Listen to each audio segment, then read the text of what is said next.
Ayan, good day po sa inyo lahat. May motor tayong ginagawa dito, motopos, ano. Kala ko, ano, Aerox. Ayan. Kala nyo Aerox, ano. Motopos, ito yung stator nya, no. Bali, ito yung lumang stator. Sira na po ito. Ayan, kung makita nyo, sunog. Yung lighting coil nya is sunog na. Tapos itong primary, mababa na po yung reading, kaya ayaw lumabas yung kanyang kuryente sa may ignition. Ito. Kaya pinalitan namin ng bago pang ano, GY6. Ayan, kaparehas lang sila sa GY6. Ito po yung karton niya, no, pang GY6. Ayan, GY6-11. Kaparehas po sila ng motopos. Ano?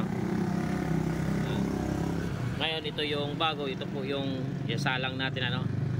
Bago natin isalang, check muna natin yung resistant ng ano, primary. Ito po yung primary coil, ano. Tapos ito yung lighting coil. Ayan. Check muna natin, kailangan may makuha tayong reading na above 4 ohms. Ayan. 400 ohms, ano. Ayan. Check muna natin. Ito po yung ano, ito po yung i-check natin, ano. Pakita ko muna sa inyo dahil primary type po ito.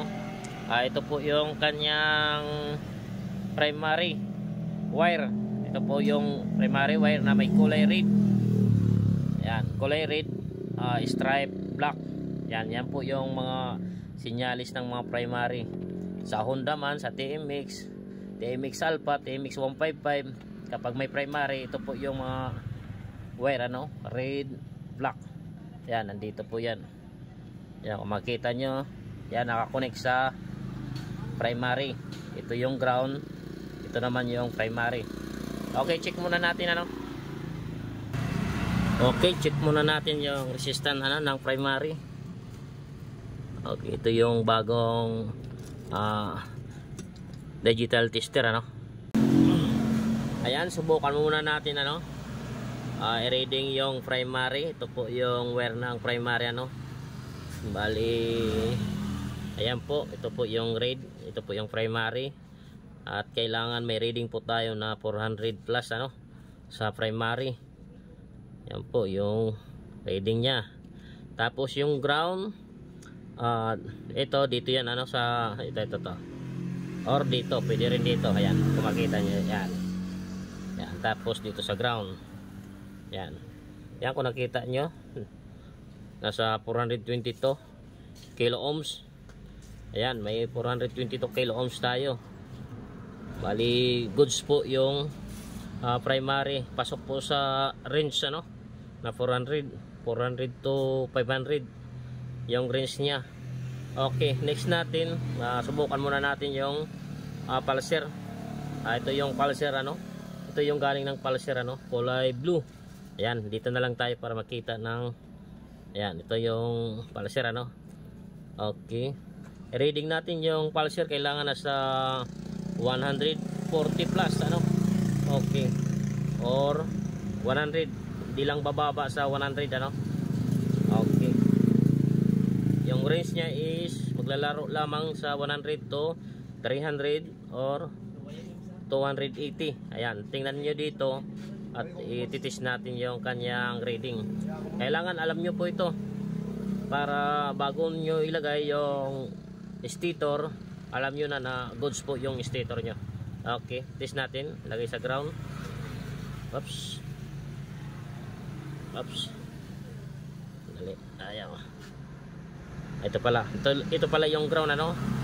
Ayan, ito yung ground ng pulser. Dapat dito kayo sa ground ng pulser. Ayan, may ano, may kilo ohms po yung ano, 123 to 22 kilo ohms. Yan po yung reading ng pulser, ano. Yan po yung pasok na pasok sa reading 120. Okay, 117. Pasok po siya, hindi siya bumaba sa 100 na kilo ohms.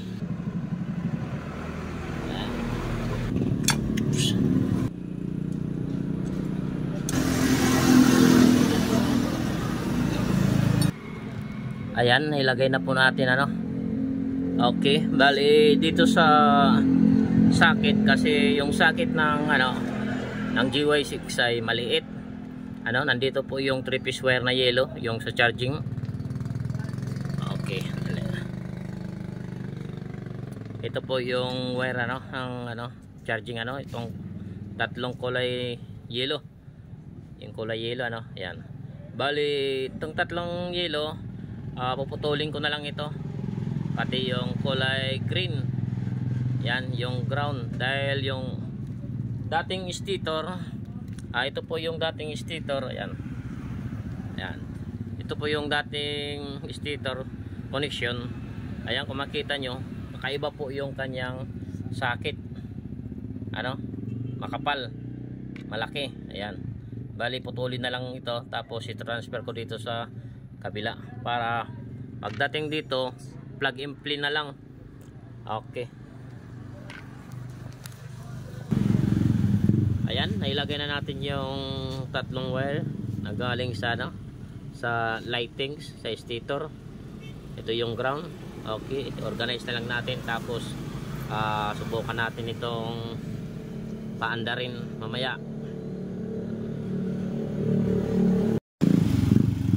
Ayan guys, bali ito na yung sakit plug and play lang siya, balik sa dati. Ayan, ito yung pinagdugtong natin bali subukan natin ngayon, pa-start natin. Ayan sir, start mo muna.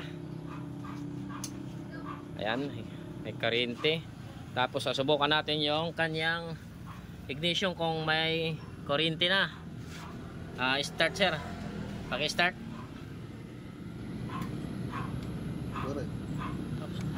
Sorry. Up, yan ka. Okay, subukan natin. Ayan. Okay. Isa pa. Okay, may kuryente na. Malakas na yung kuryente Okay. Ali, subukan natin pandarin. Balik natin. Ayan, ibalik na natin yung spark plug cap. Okay, subukan natin pandarin. Okay, on. Okay, start. Ayan, kumandar na.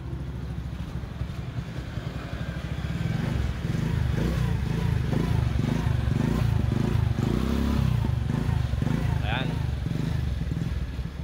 Yan po yung may-ari. Galing sa Shimura itong motor niya. Ayan. It's alive. Okay na sir. Kamsa. Okay na. Okay na yung motor. Ayan, babalik na lang yung cover. Babalik na lang yung mga pairings tapos ayusin yung mga wiring. Okay, thank you. Salamat and God bless po sa nanonood.